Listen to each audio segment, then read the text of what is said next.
Benvenuti dietro le quinte. In questa puntata Ponne Scuola, le telecamere di dietro le quinte ad Andria alla Vittorio Emanuele III. Rondò veneziano a Terlizzi. Scrittori in erba ma anche performer teatrali grazie ad un progetto PON ad hoc. Gli alunni della scuola Vittorio Emanuele III di Andria sono saliti sul palcoscenico con Generazione 2012, uno spaccato dei giovani e della società contemporanea. Come si costruisce un testo teatrale? Il punto di partenza è stata l'idea della memoria. Che idea avranno i nostri posteri della nostra generazione? Dopo varie riflessioni sulla società contemporanea, i piccoli sceneggiatori della scuola media Vittorio Emanuele III sono passati alla stesura del copione e all'allestimento di Generazione 2012.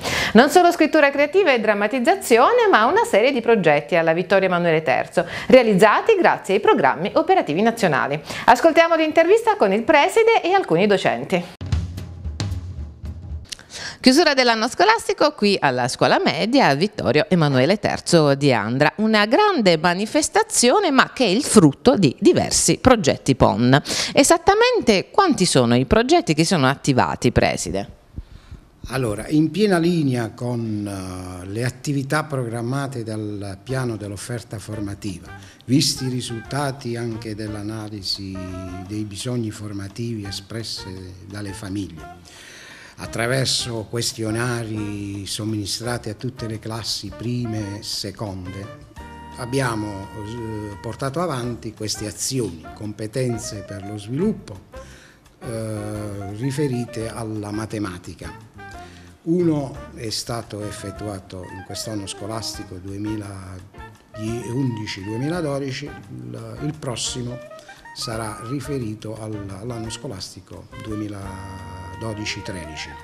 Poi abbiamo competenze in scienze, un altro in comunicazione in lingua madre, e tra cui possiamo ricordare il giornalino scolastico e la drammatizzazione.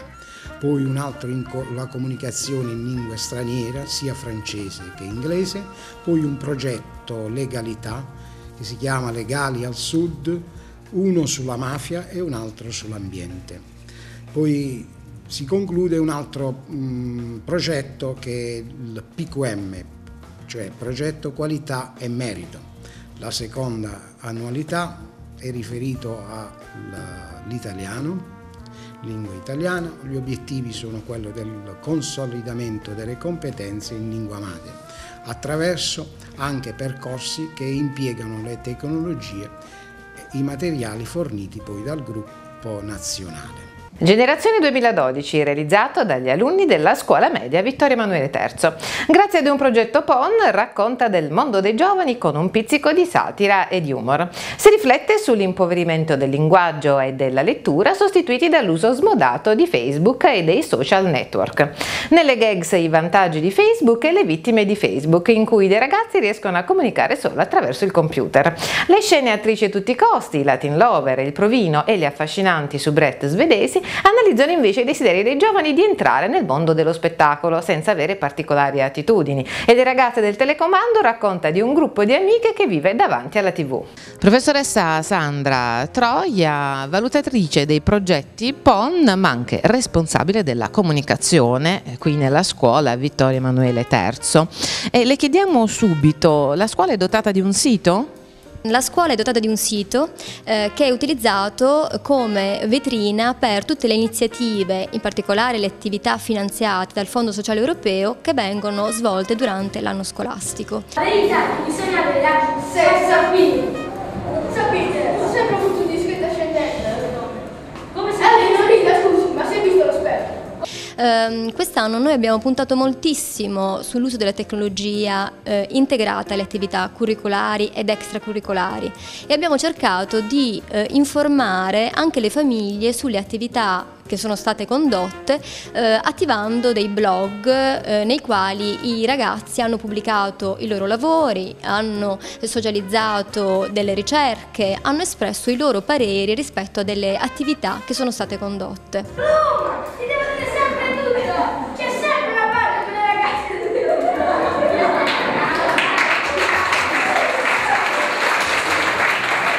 Nell'attività di valutazione, infatti, è proprio emerso che i ragazzi hanno bisogno di una pratica didattica che li renda protagonisti, in cui la tecnologia non entri in maniera secondaria, ma venga assolutamente integrata con l'andamento didattico quotidiano. Questo peraltro è stato sottolineato anche dal Ministro Profumo nelle nuove indicazioni del curricolo, dove si parla di competenze digitali. È proprio questo quello che vorremmo fare: rendere il nostro sito, trasformandolo da un sito statico, un sito dinamico, un luogo virtuale di condivisione e produzione del sapere, in cui i vari attori protagonisti della formazione, quindi il corpo docente, gli allievi e le famiglie, possano creare una comunità di pratica per valorizzare le buone prassi e che possa dare anche l'occasione di far venire fuori anche qualche nuova idea da realizzare poi come percorso educativo. Noi delle 11 ci piace cantare e ballare, e delle 11 ci piace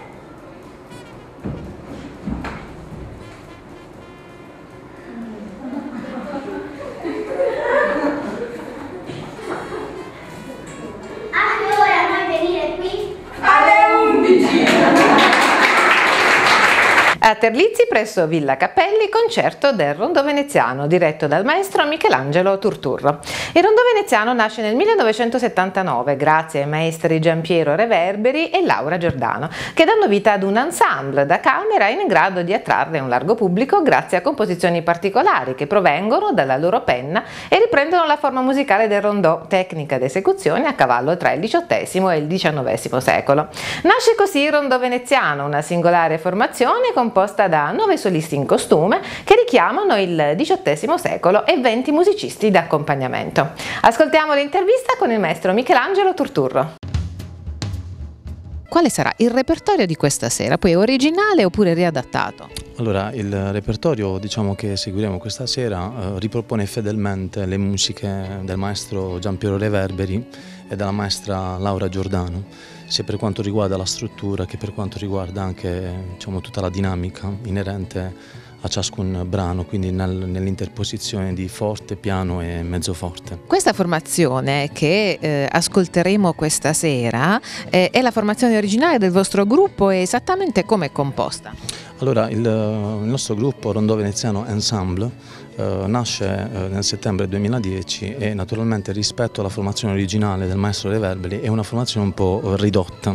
Infatti stasera l'organico degli archi è formato da 2 violini primi, 2 violini secondi, 2 viole e 2 violoncelli, e a seguire la parte ritmica poi pianoforte, basso e batteria. Naturalmente con la preziosa collaborazione anche della maestra di oboe e quindi della figura dell'oboe, che per questo genere di musica che unisce, diciamo, musica classica e musica pop è molto essenziale. Dalla sua nuovissima formazione, settembre 2010, l'ensemble Rondò Veneziano si esprime attraverso la precisa volontà di dedicarsi alla mélange tra musica classica e musica pop, trovando in esso la propria inclinazione interpretativa. Nato artisticamente sotto la guida e l'idea del maestro Michelangelo Turturro e grazie anche alla preziosa collaborazione del maestro Fabrizio Signorile, l'ensemble si perfeziona proponendosi come una delle formazioni più dinamiche e più interessanti grazie ad un continuo approfondimento della storia e della poetica musicale. E adesso parliamo delle qualità essenziali per essere nell'ensemble Rondò Veneziano. Che qualità deve avere il musicista che suona e interpreta la musica dell'Ottocento? Allora, io, diciamo, ho sempre sostenuto che innanzitutto che la musica sia un terreno meravigliosamente fertile, capace di far germogliare qualità preziose, sia in chi la pratica che in chi l'ascolta. Quindi se il musicista o l'ascoltatore attraverso la musica del Rondò Veneziano o anche attraverso l'ascolto di qualsiasi genere musicale è capace e quindi sente dentro il proprio animo che col tempo la musica ti può cambiare e quindi può far nascere delle emozioni che magari sono nascoste, allora vuol dire che l'intento da parte dei musicisti è stato sicuramente raggiunto. Questa sera musica dell'Ottocento, ma c'è qualche compositore che la stimola particolarmente contemporaneo? Lei, se dovesse organizzare un concerto di musica contemporanea, quale sarebbe il programma? Sicuramente Giovanni Allevi e Ludovico Einaudi, quindi pensando al moderno principalmente penso a loro come autori principali, quindi come compositori principali. Come la vede la situazione musicale in Puglia? È una situazione fertile oppure no? È un terreno, la Puglia è quindi una parte dell'Italia in cui la cultura musicale, ma l'arte in genere, è comunque apprezzata da parte di un pubblico e quindi di un target di gente che ama questo tipo di arte, quindi di forma di arte, però non sempre al sogno di una persona, cioè il sogno di una persona viene corrisposto e viene appoggiato. E adesso weekend al cinema. Questa non è una vita facile. Peter Parker cresce con gli zii Ben e May, ma ben presto dovrà fare i conti con i superpoteri che segnano il suo destino, diventare l'eroe Spider-Man. Ho messo in pericolo coloro che amo. Ma l'unica cosa che mi perseguita da tutta la vita. Spider-Man, film che non delude, regia lineare che alterna azioni, dialoghi e scene d'amore.